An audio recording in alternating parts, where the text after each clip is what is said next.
Welcome to S6 TV Telugu బులెటిన్లో ముందుగా ముఖ్యాంశాలు.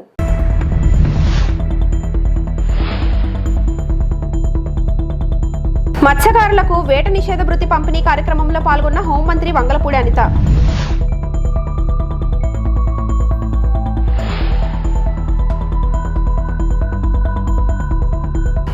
మూడేళ్లలో రాజధాని నిర్మాణ పనులు పూర్తి, మంత్రి నారాయణ.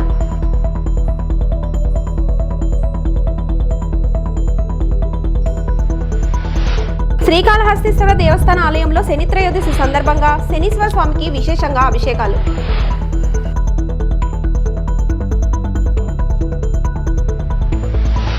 ఢిల్లీ నుంచి పాట్నా వరకు, హైదరాబాద్ వరకు, చిన్నపట్టణ భారతదేశం వరకు క్రూరమైన పహల్గామ్ ఉగ్రదాడి తర్వాత వేలాది మంది కొవ్వొత్తుల వెలుగులో ప్రదర్శనలు ఇచ్చారు. దుఃఖాన్ని ధిక్కారంగా మార్చారు. రాహుల్ గాంధీ, రేవంత్ రెడ్డి, అసనుద్దీన్ ఓవైసీ మరియు తేజస్వి యాదవ్ వంటి రాజకీయ ప్రత్యర్థులు ప్రజలతో ఐక్యంగా నిలిచారు. ఉగ్రవాదం మనల్ని విచ్ఛిన్నం చేయలేదని స్పష్టమైన సందేశాన్ని పంపారు. పాఠశాల పిల్లలు, అనుభవజ్ఞులు, కార్యకర్తలు మరియు పౌరులు కలిసి వచ్చారు.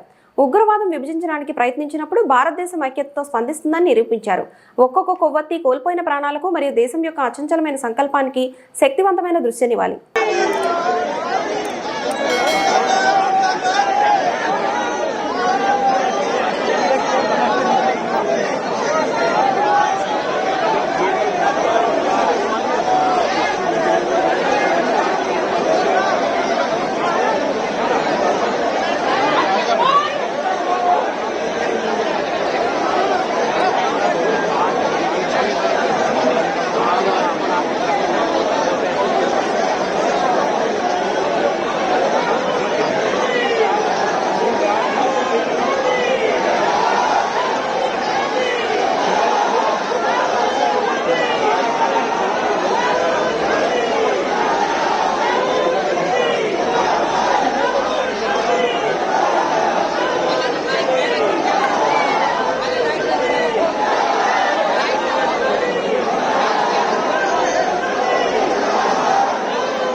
అనకాపల్లి జిల్లా నక్కపల్లి మండల కేంద్రంలో మత్స్యకార సేవలో కార్యక్రమం. మత్స్యకారులకు వేట నిషేధ భృతి పంపిణీ కార్యక్రమంలో పాల్గొన్న హోంమంత్రి వంగలపూడి అనిత. ఎన్నికల హామీల్లో భాగంగా మత్స్యకారులకు వేట నిషేధ భృతి 20,000 రూపాయలు ఇస్తామని హామీ ఇవ్వడం జరిగింది. ఎన్నికల్లో ఇచ్చిన హామీని నిలబెట్టుకుంటున్నాం. మత్స్యకారులు రియల్ హీరోలు. పాయకరావుపేట నియోజకవర్గం టీడీపీ కంచుకోట. పాయకరావుపేటలో మత్స్యకారుల ఓట్లు ఎక్కువ. ఎలాంటి కల్మషం లేని వారు మత్స్యకారులు. 2004లో కాంగ్రెస్ ప్రభుత్వం హయాంలో వేట నిషేధ భృతి 30 కేజీల బియ్యం. 2014లో సీఎం చంద్రబాబు భృతి 4,000 రూపాయలు చేశాం. మత్స్యకారులకు 50 సంవత్సరాలకు పింఛన్ ఇచ్చినది కూడా చంద్రబాబు. తుఫాన్ రక్షిత భవనాలు, కమ్యూనిటీ హాల్స్, చేపలు ఎండబెట్టుకునే ప్లాట్ఫారం, సబ్సిడీ ఇంధనం, వలలు, పడవలు ఇచ్చినది టీడీపీ ప్రభుత్వం. గత ప్రభుత్వంలో మత్స్యకారులకు అన్యాయం జరిగింది. మత్స్యకార మహిళలు చేపలు విక్రయించడానికి వీలుగా ఎస్రాయవరం మండలంలోని అడ్డరోడ్డులో షెడ్ నిర్మిస్తాం. ఒక రెసిడెన్షియల్ హాస్టల్ కూడా ఏర్పాటు చేస్తాం. పరిశ్రమల రాకతో అభివృద్ధి జరుగుతుంది. మత్స్యకారులకు ఎప్పుడూ అండగా ఉంటాం. మత్స్యకారులకు వేట నిషేధ భృతి చెక్కులు పంపిణీ చేసిన హోంమంత్రి అనిత. మీరందరూ నిల్చోబెట్టారు చరిత్రలో. ఈరోజు ఎన్డీఏ గవర్నమెంట్కి 164 సీట్లు ఇచ్చిన దాంట్లో మీరందరూ మమ్మల్ని అందరినీ చరిత్రలో నిలబెట్టిన ఘనత మీది. అందుకు మీ అందరికీ సర్వీస్లో ఎప్పుడు కూడా మేము ముందుంటాం. అమ్మ అందరికీ నమస్కారం. ఈరోజు ఎన్నికల హామీల్లో భాగంగా ఏదైతే ఎన్డీఏ గవర్నమెంట్ ముందు చెప్పినట్టుగానే మత్స్యకార సోదరులందరికీ కూడా వేట నిషేధ సమయంలో ఇవ్వాల్సిన భృతి ఏదైతే ఉందో ఆ భృతి 20,000 రూపాయలు చొప్పున అందజేస్తామని చెప్పి ఆ రోజు మాట ఇచ్చారు. మాట ఇచ్చినట్టుగానే మాట నిలబెట్టుకునే క్రమంలో ఈరోజు మత్స్యకార సేవ అనే కార్యక్రమాన్ని ఏర్పాటు చేసుకుని గౌరవ ముఖ్యమంత్రి గారు హెచ్ఎర్ల నియోజకవర్గంలో ఈ కార్యక్రమాన్ని ప్రారంభించడం. ఈరోజు మన అనకాపల్లి జిల్లాలో మత్స్యకార సోదరులు ఎక్కువగా ఉండే నియోజకవర్గమైన మన పాయకరావుపేట నియోజకవర్గంలో నక్కపల్లి మండలంలో ఇది ఏర్పాటు చేసుకోవడం అనేది నిజంగా ఒక శుభ పరిణామం. ఇది నా అదృష్టం కింద భావిస్తూ ఈ కార్యక్రమానికి విచ్చేసిన మా రియల్ హీరోస్ అందరికీ కూడా పేరు పేరున ధన్యవాదాలు, నమస్కారాలు తెలియజేసుకుంటున్నాను. ఈరోజు ఈ కార్యక్రమానికి ముఖ్య అతిథిగా విచ్చేసిన మనందరి అభిమాన మన లీడర్ అనాలా ఎంప్లాయర్ అనాలా ఏమనాలో ఆలోచిస్తున్నా సివిల్ కలెక్టర్ గారు సివిల్ సర్వెంట్ మనందరికీ కూడా సేవ చేసడానికి వచ్చిన ఐఏఎస్ ఆఫీసర్, మంచి మనిషి, ఎప్పుడైనా పేదవాళ్ళ కష్టం తెలిసిన మనిషి. అమ్మాయి ఇది ఇలా జరుగుతుంది అంటే ఇమీడియట్గా పాజిటివ్గా స్పందించి వాళ్ళకి మంచి చేయడంలో ముందుండే వ్యక్తి మన కలెక్టర్ గారికి ప్రత్యేకంగా ధన్యవాదాలు. అదేవిధంగా ఈ కార్యక్రమాన్ని నిర్వహించిన ఫిషరీస్ డిపార్ట్మెంట్ మన జేడీ ఫిషరీస్ గారికి, అదేవిధంగా మొత్తం డిపార్ట్మెంట్ వాళ్ళందరికీ కూడా, జిల్లా యంత్రాంగానికి, అదేవిధంగా పాయకరాపేట నియోజకవర్గ యంత్రాంగానికి, మరి ముఖ్యంగా ఈరోజు ఈ పాయకరాపేట నియోజకవర్గంలో మత్స్యకారుల తరపున నాయకత్వం వహిస్తున్న పెద్దలు మన గోసల తాతారావు గారికి, అదేవిధంగా వంకా రమణ గారికి, కాశీ విశ్వనాథ్ గారికి, అదేవిధంగా గోసల శ్రీకాంత్ గారికి, అదేవిధంగా మన సింహాద్రి రాంబాబు, అందరూ మన వంకా రమణ గారికి, అందరికీ కూడా నేను పేరు పేరున ధన్యవాదాలు. అదేవిధంగా ఈరోజు ఈ కార్యక్రమానికి విచ్చేసిన నాయకులందరికీ కూడా ప్రత్యేకంగా ధన్యవాదాలు, నమస్కారాలు తెలియజేసుకుంటూ మా మార్కెట్ యార్డ్ చైర్మన్ గారికి, దావరి సత్యనారాయణ గారికి కూడా ప్రత్యేకంగా ధన్యవాదాలు తెలియజేస్తున్నాను. 1 కోటి రూపాయలతో 3 గ్రామాల్లో పలు అభివృద్ధి పనులకు శంకుస్థాపన చేసిన మంత్రి డాక్టర్ నిమ్మల రామనాయుడు అనంతరం విలేకరులతో మాట్లాడడం జరిగింది. 1 కోటి రూపాయలతో 3 గ్రామాల్లో పలు అభివృద్ధి పనులకు శంకుస్థాపన. మన రైతు మన రామానాయుడు కార్యక్రమంలో భాగంగా పాలకొల్లు మండలం పాలకొల్లు రూరల్ గ్రామంలో 17.69 లక్షలతో పెదగరువు అవా డ్రైన్ బ్రిడ్జ్ దగ్గర అవా మీడియం డ్రైన్ పై గ్రావెల్ రహదారి నిర్మాణ పనులకు, కొత్తపేట గ్రామంలో 37 లక్షలతో దిగమర్రు ఛానల్ పై రహదారి గ్రావెల్ రహదారి నిర్మాణ పనులకు, పెదమామిడిపల్లి గ్రామంలో 11 లక్షలతో దిగమర్రు ఛానల్ పై రహదారి గ్రావెల్ రహదారి నిర్మాణ పనులకు, మరో 17.69 లక్షలతో హెచ్చరీ దగ్గరలో రాయలకోడు మైనర్ డ్రైన్ పై గ్రావెల్ రహదారి నిర్మాణ పనులకు, 16 లక్షలతో హెచ్చరీ దగ్గరలో రాయలకోడు మైనర్ తవ్వు పనుల ప్రారంభానికి శంకుస్థాపన చేయడం జరిగింది. రైతే రాజు, రైతే దేశానికి వెన్నుక అనేటువంటి నినాదం ఏదైతే ఉందో దాన్ని నిజం చేస్తూ ఈరోజు మన పాలకొల్లు నియోజకవర్గంలో ప్రతిరోజు కూడా పెద్ద ఎత్తున ఈ రకంగా రైతాంగానికి మరి గతంలో ఎప్పుడు చూడటువంటి విధంగా ఇవాళ గ్రావెల్ రోడ్లు వేస్తూ ఉంటారు. మరి ఇక్కడే ఇప్పుడే రైతులు కూడా చెప్తూ ఉన్నారు, ఆ రోజు 2014లో 19లో ఆ రోజు మీరు వేసినటువంటి గ్రావెల్ రోడ్లు మళ్ళీ ఈరోజు మీరు అధికారంలోకి వచ్చిన తర్వాత మళ్ళీ మీరే ఆ రోడ్డు మీద రోడ్డు వేస్తున్నారు తప్ప మధ్యలో 5 సంవత్సరాలు ఎవ్వరూ కూడా రోడ్డు వేయడం మాట నుంచి మమ్మల్ని పలకరించినటువంటి పాపాన పోలేదని చెప్పి స్థానికంగా ఉన్నటువంటి రైతులే చెప్తూ ఉన్నారని. అంటే గత 5 సంవత్సరాల వైసీపీకి అధికారం ఇచ్చి ఎంత నష్టపోయాము, ఎన్ని ఇబ్బందులు పడ్డాము, ఎన్ని సంవత్సరాలు వెనక్కి మళ్ళీ పాలకుల్ని రైతుల్ని కూడా ఎట్లా నెట్టేశారో మరి ఇదే ఒక ఉదాహరణ చెప్పి తెలియజేసుకుంటూ ఖచ్చితంగా రేపు రాబోయేటువంటి రోజుల్లో కూడా, ఎందుకంటే మొదటి 9 నెలల 10 నెలల కాలంలోనే ఇన్ని అభివృద్ధి కార్యక్రమాలు, ఇన్ని సంక్షేమ కార్యక్రమాలు చేసుకుంటూ వెళ్తూ ఉన్నాం.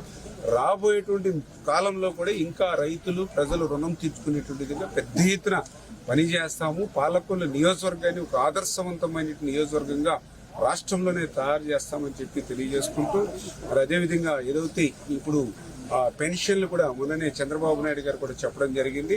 ఏదైతే భర్త చనిపోయినటువంటి వితంతులు ఎవరైతే ఉంటారో దగ్గర ఎంతమంది ఉంటే అంతమందికి కూడా ఆ పెన్షన్లు కూడా లిస్ట్ అవుట్ చేసి త్వరలోనే ఆ కొత్త పెన్షన్ కూడా మంజూరు చేయమని ఆదేశించడం జరిగింది. నిజంగా ఇది ఒక అద్భుతం. ఎందుకంటే ఇప్పటికే మీరు చూస్తూ ఉన్నారు, ఈవేళ పెన్షన్ నిమిత్తం మరి 3,000 రూపాయలు పింఛను 4,000 రూపాయలకి పెంచాం ఎవరైతే వృద్ధులు వితంతులకి. దివ్యాంగులకు అయితే 3,000 రూపాయలది 6,000 రూపాయలకి పెంచాం. మరి ఈ పెంచినటువంటి పింఛన్ల వల్ల భారతదేశ చరిత్రలో ఏ రాష్ట్రం కూడా ఇవ్వనట్టుంది. ఎందుకంటే నెలకి 3,000 కోట్ల రూపాయలు, సంవత్సరానికి 36,000 కోట్ల రూపాయలు, 5 సంవత్సరాలకి 1,80,000 కోట్ల రూపాయలు. అంటే 1,80,000 కోట్ల రూపాయలు అంటే ఒక పోలవరం ప్రాజెక్టుని కట్టచ్చు వాస్తవం చెప్పాలంటే. అంత సొమ్ముని మనం వేళ వృద్ధులకి వితంతులకి దివ్యాంగులకి ఇస్తున్నామని అంటే అది ఈ ప్రభుత్వం మానవత్వం ఉన్నటువంటి ప్రభుత్వం. నిజంగా వాళ్ళకి ఎంత చేసినా తక్కువే, కానీ అవకాశం ఏ రాష్ట్రము చేయనటువంటి విధంగా మనం చేస్తూ ఉన్నాం. వీళ్ళ తెలంగాణ వెళ్ళండి 2,000 రూపాయలు, ఇంకొక రాష్ట్రం వెళ్ళండి 1,500 రూపాయలు, ఇంకో రాష్ట్రం వెళ్ళండి 750 రూపాయలు. అంటే ఎక్కడ కూడా 750-1,500 మించి పెద్దగా పింఛన్ లేనిటువంటి రాష్ట్రాలు ఉంటే ఈ రాష్ట్రంలో ఒక్క ఆంధ్రప్రదేశ్లో మాత్రం 3,000, 6,000, 15,000 రూపాయలు ఉంది అని అంటే ఆ పేదల పట్ల, వృద్ధుల పట్ల, వితంతుల పట్ల, దివ్యాంగుల పట్ల ఈ ప్రభుత్వానికి ఉన్న నిదర్శనం. అందుకే ఇంత కష్టకాలంలో కూడా ఈవేళ ఎవరైతే భర్త చనిపోయినట్టు వాళ్ళ స్పౌస్ కేసెస్ ఏవైతే ఉన్నాయో వాళ్ళందరికీ కూడా పింఛన్లు ఇమ్మని చెప్పేసి కూడా ప్రభుత్వం కూడా ఆర్డర్స్ ఇస్తూ ఉంది. వెంటనే వాళ్ళకు కూడా ఆ కొత్త పింఛన్లు కూడా మంజూరు చేస్తున్నాము వితంతులకు అనే విషయాన్ని కూడా మీ ద్వారా కూడా తెలియజేసుకుంటూ మరి ఈ రోజు కూడా ఏదైతే 10,000 రూపాయలు వేట నిషేధ సమయంలో మత్స్యకారులకి దాన్ని 20,000 రూపాయలకి పెంచిస్తామని చెప్పాం. ఈ రోజు గౌరవ ముఖ్యమంత్రి చంద్రబాబు నాయుడు గారు స్వయంగా ఈవేళ శ్రీకాకుళం జిల్లా హెచ్చర్ల నందు ఆ కార్యక్రమాన్ని కూడా ప్రారంభిస్తున్నారు. ఇలా ఇచ్చినటువంటి మాటను ఒక్కొక్కటి అంటే అటు అభివృద్ధిని ఇటు సంక్షేమాన్ని రెండింటినీ కూడా నడిపిస్తున్నటువంటి ప్రభుత్వం ఈ రోజు తెలుగుదేశం జనసేన బీజేపీ ప్రభుత్వం అని చెప్పి మీ ద్వారా తెలియజేస్తారు. గత 5 ఏళ్లు జగన్ తుగ్లక్ పాలన సాగించారని మంత్రి నారాయణ ధ్వజమెత్తారు. అభివృద్ధిని గాలికి వదిలేశారని విమర్శించారు. అమరావతిలో 64,000 కోట్ల రూపాయలతో అభివృద్ధి పనులు పునఃప్రారంభించనున్నామని, మరో 3 ఏళ్లలో రాజధాని నిర్మాణ పనులు పూర్తి చేస్తామని చెప్పారు. 17 చదరపు కిలోమీటర్లో క్యాపిటల్ సిటీని డిజైన్ చేశాము. 34,000 ఎకరాలు రైతులు కేవలం 58 రోజుల్లో ఇచ్చారు.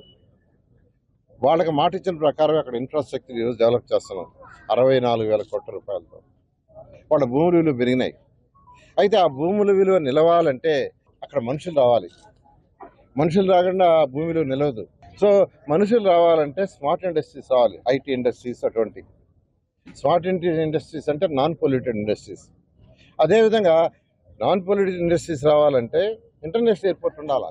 ఇంటర్నేషనల్ ఎయిర్పోర్ట్ రాకుంటే విదేశాల నుంచి ఎవరు రారు. ముఖ్యమంత్రిగా రాబోయే 50 సంవత్సరాలు దృష్టిలో పెట్టుకొని ఏ రైతులైతే ల్యాండ్ ఇచ్చారో వాళ్ళ భూమి విలువ నిలవాలి, పెరగాలనే ఉద్దేశంతో ఒక ఇంటర్నేషనల్ ఎయిర్పోర్టు, ఒక స్మార్ట్ సిటీ, అదేవిధంగా ఒక స్పోర్ట్స్ సిటీ కట్టమని ఆదేశించారు. అయితే మన దగ్గర ల్యాండ్ లేదు. దానికోసం ల్యాండ్ పుల్లింగ్కి పోవాలా, ల్యాండ్ అక్విజిషన్ పోవాలనే దాంతో ప్రజల అభిప్రాయం తీసుకోమన్నాం.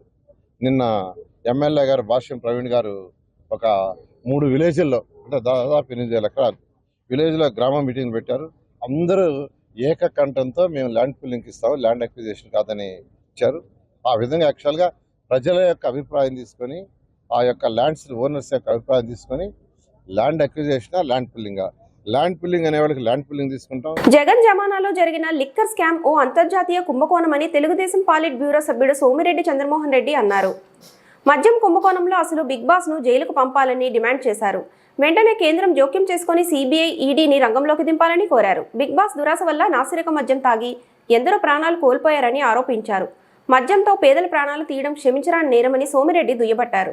వైఎస్ జగన్మోహన్ రెడ్డి గవర్నమెంట్లో 2019-24 మధ్య జరిగిన లిక్కర్ స్కామ్ ఒక అంతర్జాతీయ స్థాయి స్కామ్.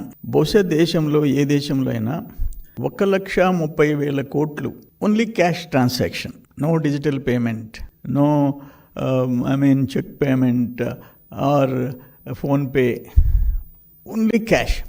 ఆనాడు ప్రైమ్ మినిస్టరు మోడీ గారు డిజిటల్ ఇండియా అని చెప్పి పదే చెప్పాడు, క్యాష్ ట్రాన్సాక్షన్స్ తగ్గించమని. ఈయన క్యాష్ ఆంధ్రప్రదేశ్గా మార్చాడు. ఈరోజు ఎంక్వైరీ జరుగుతుంది. ఆ ఎంక్వైరీలో కూడా అసలు లోతుగా పోవాల్సిన అవసరం ఉంది సిఐడికి. మీరేదో 3,200 కోట్లు అంటున్నారు మీరు, కానీ అన్అఫిషియల్ సేల్స్ మీరు అకౌంట్లోకి తీసుకోవటంలా. నేను ఒక మాట అంటాను, ఈడీ ఇంత మనీ లాండరింగ్ మీ లెక్క, సిఐడి లెక్క, నేను తర్వాత కూర విషయాలు చెప్తా. 3,200 కోట్లు అంటే ఈడీ ఎందుకు ఎంటర్ కాదు? అసలు అప్పుడు కూడా 19 to 14, బిట్వీన్ 19 and 14 ఇన్ని వేల, మోర్ దాన్ 1 lakh crores, 1,30,000 కోట్లు ట్రాన్సాక్షన్.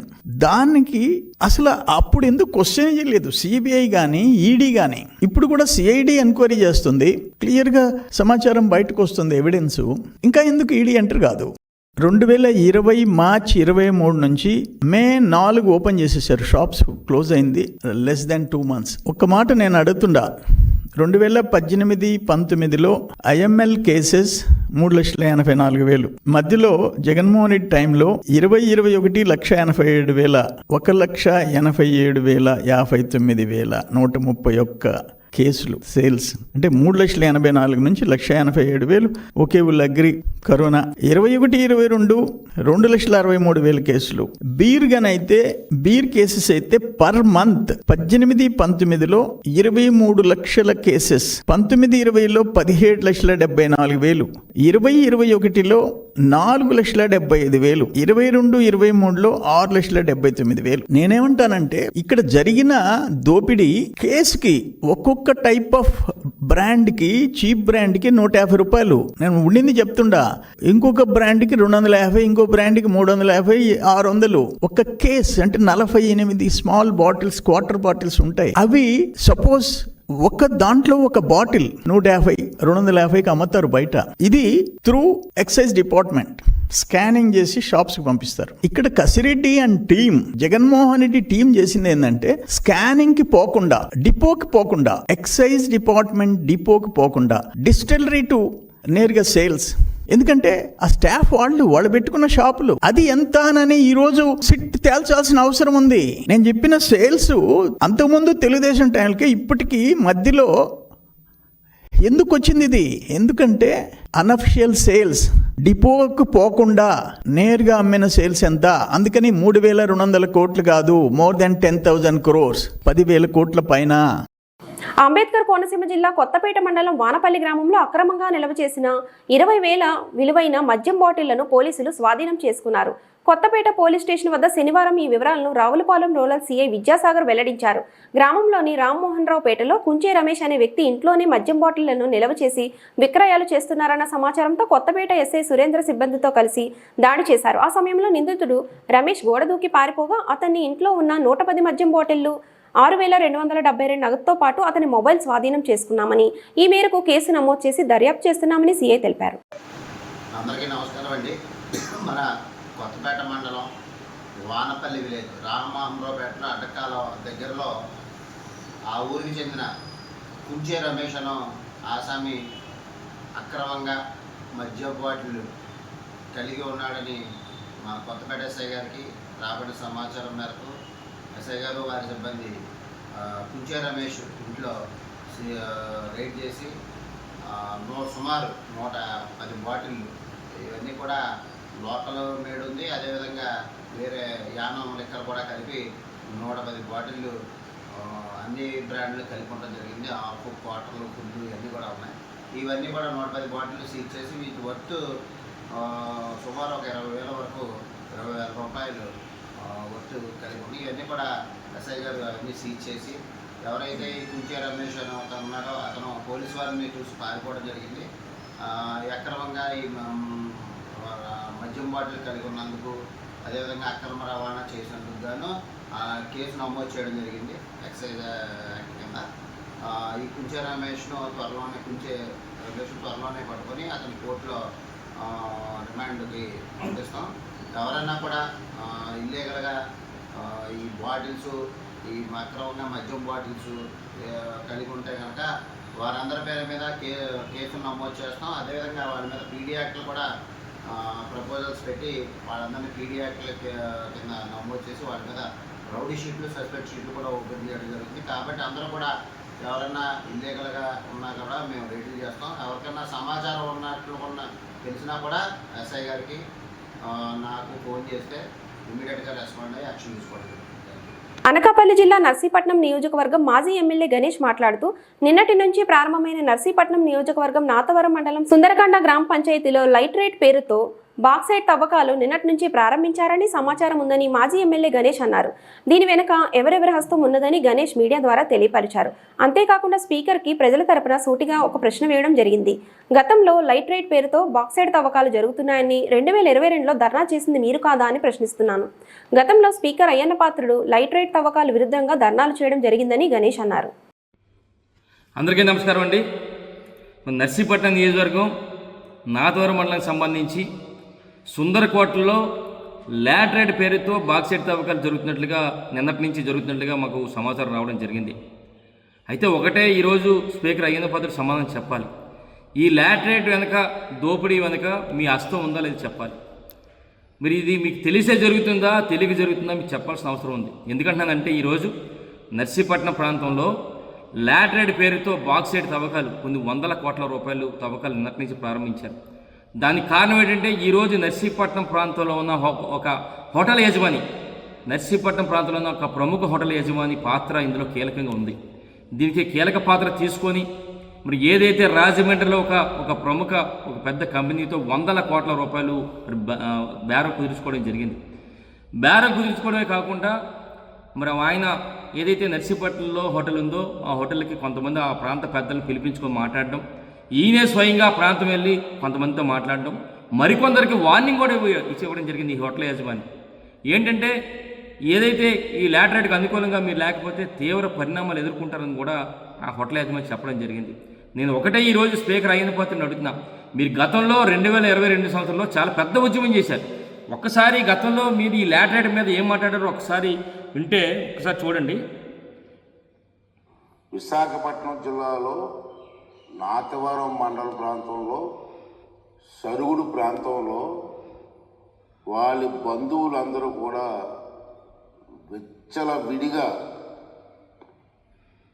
లాటరైట్ పేరు మీద బాక్సైట్ తవ్వేస్తున్న సంగతి గతంలో అనేక సందర్భాల్లో మనం విన్నాం.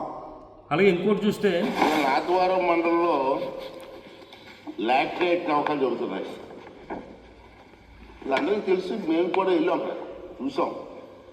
అక్కడ సుమారు 121 హెక్టార్లో మైనింగ్ జరుగుతుంది.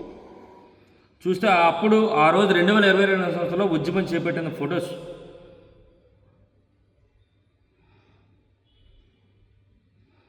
అక్రమ మైనింగ్ పోరాటం అని చెప్పి మరి గతంలో 2022 సంవత్సరంలో ఏదైతే విశాఖపట్నం, ఉమ్మడి విశాఖపట్నం, తూర్పుగోదావరి జిల్లాలో ఉన్న తెలుగుదేశం పార్టీ నాయకులందరూ కూడా పెద్ద ఉద్యమం చేపట్టారు. ఏంటంటే ఇది లాటరైట్ కాదు, లాటరైట్ పేరు మీద బాక్సైడ్ అమ్మేసుకుంటున్నారు, మరి 100 కోట్ల రూపాయలు, 1000 కోట్ల రూపాయలు మరి దోచేస్తారని చెప్పి ఒక పెద్ద ఉద్యమం చేశారు. మరి ఇదే అయ్యన్న పాత్రని అడుగుతున్న ఈరోజు మన నర్సీపట్నంలో నిన్నటి నుంచి కూడా ఈ లాటరైట్ పేరుతో బాక్సైడ్ 100 కోట్ల రూపాయలు దోపిడీ జరుగుతుంది. మరి దీనిపై మీ తాలూకా అభిప్రాయం చెప్పాలి. మీ తాలూకా ఏదైతే మరి మీ హస్తం ఉందా లేదా వెనకాల మీకు తెలిసే జరుగుతుందా, తెలియక జరుగుతుందా చెప్పాల్సిన అవసరం ఉందని చెప్పి మరి మీ ద్వారా అయ్యన్న పాత్రని డిమాండ్ చేస్తానని చెప్పి మీ ద్వారా తెలియపరుస్తాను. నమస్కారం. దక్షిణ కైలాసంగా ప్రముఖ పుణ్యక్షేత్రం శ్రీ కాళహస్తీశ్వర దేవస్థాన ఆలయంలో శని త్రయోదశి సందర్భంగా శనీశ్వర స్వామికి విశేషంగా అభిషేకాలు నిర్వహించారు. ముందుగా కలశ స్థాపన, గణపతి పూజ కార్యక్రమాలు నిర్వహించి అనంతరం శనీశ్వర స్వామికి పాలు, పెరుగు, తేనె, సుగంధ ద్రవ్యాలతో స్వామివారికి అభిషేకాలు చేశారు. అనంతరం స్వామివారి చక్కగా పూలమాలతో సుందరంగా అలంకరించి పూజా కార్యక్రమాలు చేశారు. వీర్య విజయాభయాజురారోగ్యైశ్వర్యాభివృద్ధ్యర్థం అనారోగ్య బాధ భజామి ఆపోహిష్టామజో భువస్థాన ఊర్జే దధాతన మధః యమాయ సోమకం సునద యమాయ జుహుతాహవిః యమగోహ యజ్ఞో గచ్చతి. ఓం దండధరాయ నమః. ఓం జలాధిపతయే నమః. ఓం భవాసాదయామి దీప్యమానాన్ వాసాదయామి శుద్ధాచమనీయం సమర్పయామి.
తిరుమలలో భక్తుల రద్దీ భారీగా పెరిగింది. వారాంతం కావడంతో శ్రీవారి దర్శనానికి భక్తులు పోటెత్తారు. పహల్గాం ఉగ్రదాడి ఘటనతో అప్రమత్తమైన పోలీసులు అలిపిరి తనిఖీ కేంద్రం వద్ద క్షుణ్ణంగా తనిఖీలు చేపట్టారు. దీంతో గరుడకూడలి వరకు వాహనాలు బారులు తీరాయి. భక్తులు గంటల తరబడి వేచి చూడాల్సిన పరిస్థితి నెలకొంది.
World audio visual entertainment summit May 1 నుంచి 4వ తారీఖు వరకు ముంబైలో జరగనుంది. ఈ సదస్సుని మినిస్ట్రీ ఆఫ్ బ్రాడ్కాస్టింగ్ నిర్వహించడం జరుగుతుంది. ఈ సందర్భంగా వివిధ కేటగిరీల్లో పోటీలు నిర్వహించారు.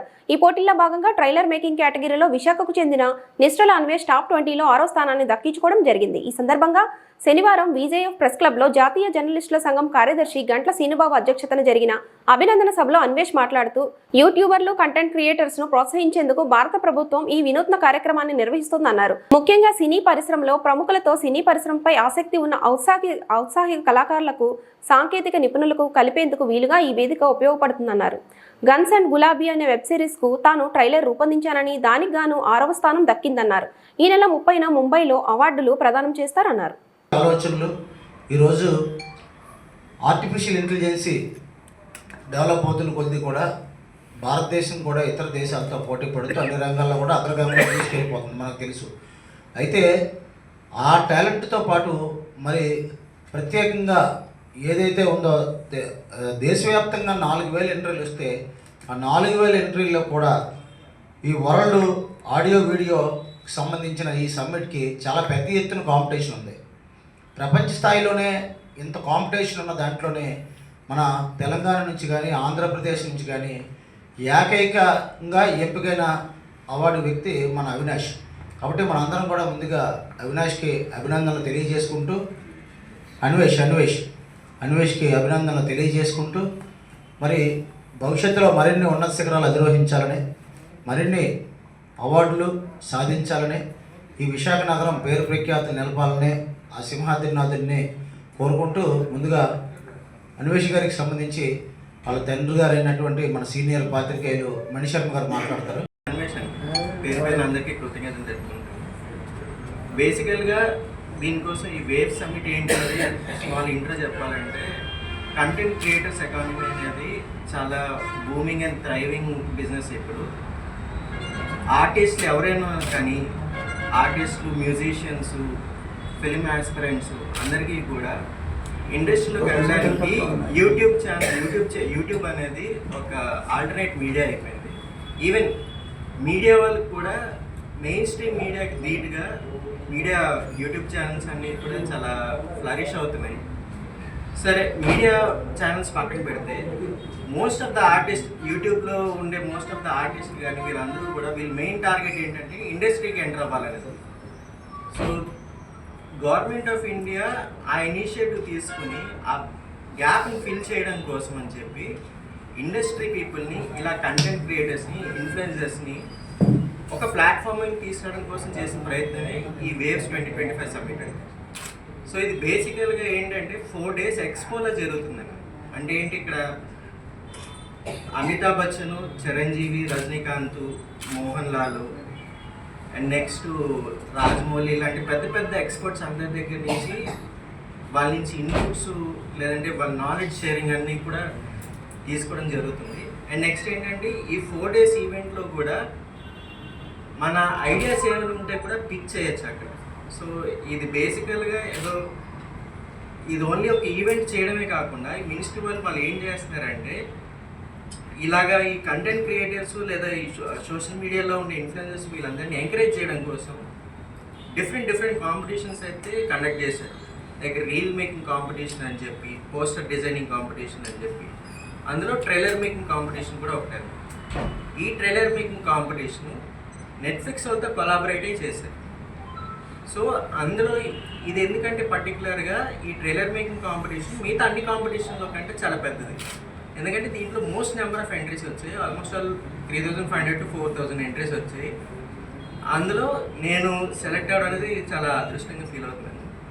ఇది పెద్ద అచీవ్మెంట్లో చూడట్లేదు, నేను బేసికల్గా ఒక ఆపర్చునిటీలో చూస్తున్నాను. నేను చెప్పాలనుకుంది ఏంటంటే, ఈ వేవ్స్ 2020 సమ్మిట్ అనేది ఏదైతుందో ఎవ్రీ ఇయర్ జరుగుతుందండి. ఇయర్ అనేది ఇది స్టార్టింగ్ ఇయర్. ఇది ఇంకా జనానికి ఎక్కువ అవేర్నెస్ క్రియేట్ అయ్యి ఇలాగ స్ట్రగుల్ అవుతున్న ఫిలిం ఆస్పిరెంట్స్ ఎవరైనా ఉన్నా కూడా ఇలాంటి ఆపర్చునిటీ. ఈ వార్తలు ఇంతటితో సమాప్తం. నమస్తే.